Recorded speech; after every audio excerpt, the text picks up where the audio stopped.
বিশেষ করে আজকের একটি ঘটনা আপনাকে আমি স্মরণ করে দিতে চাই, সেটা হচ্ছে যে আমাদের সবার প্রিয় ইশরাক হোসেনকে মেয়র পদে নির্বাচিত করা হয়েছে, বা আদালত বলেছে যে উনি মেয়র হতে পারেন এবং তিনি হয়তো মেয়র হয়েও যাবেন, হয়ে গেছেন এতক্ষণে। মানে সেই ব্যাপারটা কি আসলে আপনারা খুব ভালো একটা নজির স্থাপন করলেন। সেই হিসাবে আগামীকাল যদি আমরা দেখি যে 2018 সালে বিএনপি 300 জন নির্বাচন অংশগ্রহণ করেছিল, সেটি একটি রাতের ভোটে নির্বাচন হয়েছিল, যারা যারা এখানে সেকেন্ড হয়েছে, থার্ড হয়েছে, তারাই আসলে এমপি হবে, কয়ে বিএনপি আসলে 300 জন এমপিও পেয়ে গেল, 290 জন এবং ক্ষমতায় বসে গেল, এরকমটাও আসলে হইতে পারবে কিনা, আপনারা ওরকমই চান কিনা? এবং আপনারা যখন নির্বাচনের কথা বলেন তখন আপনাদের একটাই চাওয়া থাকে কিনা কোনো মতে গণভবনে তারা এখন আপনারা থাকবে না, গণভবন কিরকম জানি হয়ে গেছে, অন্য মানে প্রধানমন্ত্রী ভবনে গিয়ে আপনি বসবেন, তখন আপনি দেশে আসবেন এবং তখন আপনি অন্য কথাগুলি বিবেচনা করবেন। ধন্যবাদ আপনাকে। আসলে আপনি যে কথাগুলো বলছিলেন মনে হচ্ছে যেন বিএনপি চাইলেই আপনার মেয়র হওয়া যাবে বা এটা বিষয়টা এরকম না। ইশরাক, আমি আজকে পত্রিকা নিউজটা যেটা দেখলাম সেটা হচ্ছে ইশরাক তার নির্বাচনের আপনার ব্যর্থ হয়েছে এই মর্মে তিনি আদালতে আপিল করেছিলেন, মামলা করেছিলেন। তো সেই মামলাতেই আপনার একটা মানে আউটকাম হলো আপনার আজকের এই মানে কোর্টের রায়। এখন এটা তো কোর্টের বিষয়, এটা তো আসলে দলের বিষয় না। দল তো এমন কোনো ডেমনস্ট্রেশন করেনি যে আমাদের যারা মানে নির্বাচন অংশ নিয়েছিল তাদেরকে বিজয় ঘোষণা করতে হবে। এটা তো ইলেকশন কমিশন বিজয় ঘোষণা করেনি, it is the court. Court আপনার মানে সেই মামলাটির আপনার রায় দিয়েছে। কত কথা রায় দিয়েছে, রায় দিয়েছে একবারে কোর্টই দিয়েছে, তাই না? এখন আপনি এই কোর্টের রায়ের বিবেচনা বোধ অথবা এটাকে আপনি যে ব্যাখ্যা দিতে পারেন সেটা আলাদা কথা। আমি যে ব্যাখ্যা দিতে পারি সেই ব্যাখ্যা হচ্ছে বিএনপি অলরেডি ইন পাওয়ার এবং বিএনপির বাইরে এখন কিছু নাই বাংলাদেশে। ইলেকশন হইলে বিএনপি 290 সিট নিয়ে আওয়ামী লীগ যেভাবে দেশ শাসন করছে এইভাবেই দেশ শাসন করবে। বিএনপি ইলেকশন হলে বিএনপি পাওয়ারে আল্লাহর হুকুম থাকে। আমি সবসময় একজন বিশ্বাসী মুসলমান হিসেবে আমি মনে করি যে আল্লাহর হুকুম যদি থাকে, তাই না, মানে মানে রাজ্য ক্ষমতা এগুলো সবই তো আল্লাহর হুকুমের বাইরে কিছু হয় না, এটা আমি গভীরভাবে বিশ্বাস করি। এবং আল্লাহর হুকুম যদি থাকে, আল্লাহ যদি চান, নিশ্চয়ই আপনার জনগণ ভোট দিলে বিএনপি নির্বাচিত হবে, ক্ষমতায় মানে দায়িত্ব রাষ্ট্র পরিচালনা করবে। কিন্তু আপনার 290 280 এত ব্রুট মেজরিটির বিএনপি ক্ষমতা যেতে চায় না, নিঃসন্দেহে না।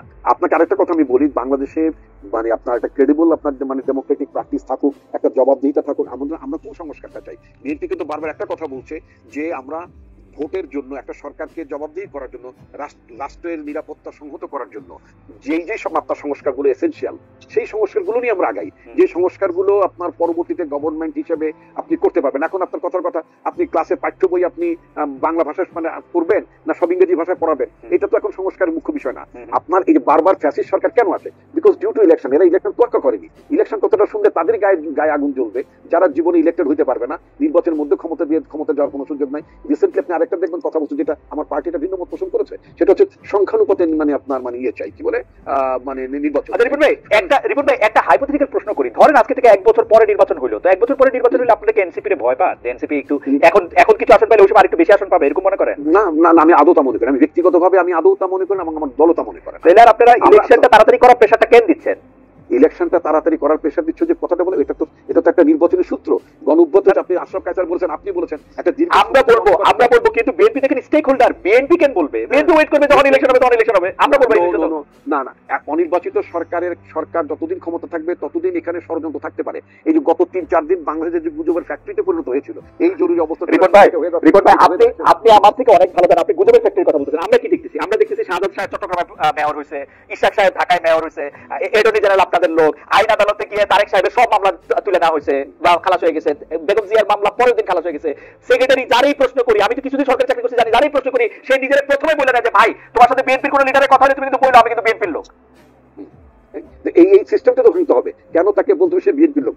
আমি তো বারবার আমি তো রাজনীতি করি, আমি যখন আমার এলাকায় যাই, I met my SP DC আপনার ইউনো, তাদেরকে মিট করছি। আমি একটা কথা বলতাম যে প্রজাতন্ত্রের কর্মকর্তা হিসেবে আপনি কখনই বিএনপির লোক আপনার পরিচয় দেওয়ার দরকার নেই। যেমন আপনি আওয়ামী লীগের লোক পরিচয় যদি দিয়ে থাকেন, সেটাকে যেমন আমরা মানে অন্যায্য মনে করছি, সমালোচনা করছি, একইভাবে আপনি কখনো বিএনপির লোক হিসেবে পরিচয় দেবেন, সেটাকেও কিন্তু আমরা সমালোচনা করবো, নিন্দা করবো এবং আমরা এটাকে মোটেই প্রশ্রয় দেবো না। আপনার প্রজাতন্ত্রের মানে কর্মকর্তা থাকুন, তাতে বরং আপনি রেসপেক্ট পাবেন। আপনার পোশাকের মর্যাদা, আমি পুলিশ অফিসারকে বলেছি, আপনার পোশাকটাকে তো আমরা শ্রদ্ধা করি, শ্রদ্ধা করতে চাই, আপনাকে কোনো বিশেষ অনুগত। রিপন ভাই আপনারা যখন এখন আপনাদের মানে ঢাকার বাইরে যান, তখন পুলিশের কর্তার বা প্রশাসনিক কর্তার ব্যবহার আপনাদের প্রতি অনেক পাল্টাইছে না? আমার যেহেতু আগে প্রশাসনের কর্মকর্তাদের সাথে আমার মিট করার কোনো সুযোগ ছিল, তারা আপনাকে খুঁজতো রাষ্ট্রীয় অতিথিশালায় নেওয়ার জন্য। তবে বর্তমানে আমি আমার নিজ জেলার কথা বলতে পারি, নিজের স্বাভাবিক আমার এলাকার আইন শৃঙ্খলা পরিস্থিতির কথা বলেন, হ্যাঁ, আমি নানা কারণে যখন আমি বলি তাদের স্ট্রেট কাট বলি যে আমাদের দলের তরফ থেকে, এবং এটাও বলেছি যে আমার দলের কোনো কর্মী যদি দলের পরিচয় দিয়ে কোনো লোক যদি আমার দলের পরিচয় যদি কোনো অন্যায় রিপন ভাই সংযোগটি বোধহয় একটু আমরা শুনতে পাচ্ছি না রিপন ভাইকে। রিপন ভাইকে নিশ্চয়ই আমরা শুনবো, তবে আমরা একটু প্রশ্নটি করে রাখি, রিপন ভাই যদি শুনে সেটি হচ্ছে যে আমরা, আচ্ছা রিপন ভাই আজকে আমরা প্রশ্নটি করবো আমরা আশা ভাইয়ের কাছ থেকে। রিপন ভাই শুনতে পাচ্ছেন? রিপন ভাই আমরা রিপন ভাই আমরা একটু আটকে গেছিলাম।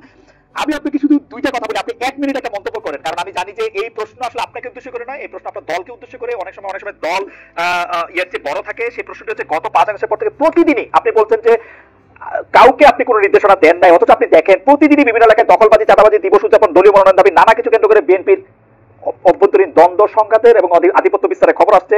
10 জনের বেশি মানুষ নিহত হয়েছে, আহত হয়েছেন 17 মানুষ। গতকাল মিরসরাইয়ে একজন মারা গেছেন। বিএনপির তৃণমূল কি নিয়ন্ত্রণের বাইরে চলে গেছে? বহিষ্কার, সদস্যপদ স্থগিত, সতর্কতা, নানা কিছুর পরে অভ্যন্তরীণ দ্বন্দ্ব থামছে না কেন?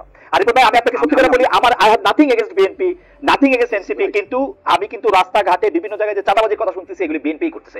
অল্প কিছু জায়গায় জামাত করতেছে, অল্প কিছু জায়গায় এনসিপি করতেছে। ট্রাস্ট মি, আমি একটু বাড়াই করছি না। আচ্ছা যাও, এটা আপনি ইনফর্মে থাকতে পারে, এবং আমরা আমাদের কানে যে অভিযোগগুলো এসেছে আমি আপনাকে ক্যাটেগরিক্যালি বলি, আমরা কিন্তু স্টার্ন মেজার তাদের বিরুদ্ধে দল থেকে বের করে দিয়েছি। আরেকটা কথা আপনাকে বলি, আপনি নিজে জানেন সারা পৃথিবীতে যখন কোনো বিপ্লব হয়, অভ্যুত্থান, সরকারের পরিবর্তন ঘটে, তখন কিন্তু দেখবেন আপনার পোস্ট রেভুলেশন, পোস্ট আপনার মাস্টার্স পিরিয়ডে কিন্তু একটা ব্যাপক ধরনের অ্যানার্কি থাকে। সেই তুলনায় কিন্তু বাংলাদেশ কম্পার কিন্তু অনেক অনেক বেশি ভালো ভালো অবস্থায় আছে। এটা গেল একদিক। দ্বিতীয়ত আপনি যে কথা, দ্বিতীয়ত আপনি আমাকে একটু সময় দেবেন। দ্বিতীয়ত আপনি একটা কথা বলছেন, এই যে বিএনপি একেবারে ক্ষমতার দ্বার প্রান্তে ক্ষমতা এসে যাচ্ছে ইত্যাদি ইত্যাদি যে কথাগুলো বললেন, এটা গ্রামের নানা জায়গায় মানুষের মধ্যে, কর্মীদের মধ্যে, নেতাদের মধ্যে এই ধরনের ফিলিংস থাকতে পারে বলে অনেকেই মনে করছে যে আমার দল তো ক্ষমতা আসছে, সুতরাং আমি এখন যদি মানে দলের কোনো জায়গাতে বিচ্যুত হয়ে যায়, পদ থেকে হারিয়ে যাই, তাদের মধ্যে একটা ক্ষোভ, যে কিছু কিছু জায়গায় যে আপনার কিছু যে আপনার বিভেদ বিরোধ হয়েছে সেটা কিন্তু মানে অস্বীকার করবেন হয়েছে। বাট এটাকে মাথায় রেখে আমাদের পার্টির ভারপ্রাপ্ত চেয়ারম্যান তারেক রহমান বাংলাদেশের 8টি অঞ্চলকে বিভক্ত করে মানে মানে সাংগঠনিক কার্যক্রম পরিচালনা করেন। একেবারেই তৃণমূল পর্যায়ের দলটাকে প্রো ইলেকশন, মানে আমরা যেটা চেয়েছি যে ভোটের আগে কোনো দলের মধ্যে বিভাজন, নেতৃত্বের মধ্যে ঝামেলা এগুলো যাতে না থাকে, আমরা একেবারে গ্রাসরুট লেভেলে কাউন্সিল করে আমরা নেতৃত্ব নির্বাচন করছি, একেবারে ভোটের মধ্য থেকে। আমরা কাউকে চাপিয়েও দিচ্ছি না। এটা আমি তো নিজে মানে আপনার ফরিদপুর, গ্রেটার ফরিদপুর একটা জায়গা আছে, মানে এই দায়িত্বটা পালন করছি আমি। আমার মনে হয় আপনি আপনার বক্তব্য পরিষ্কার করছেন এবং আমি আপনার বক্তব্যে কনভিন্স। আমি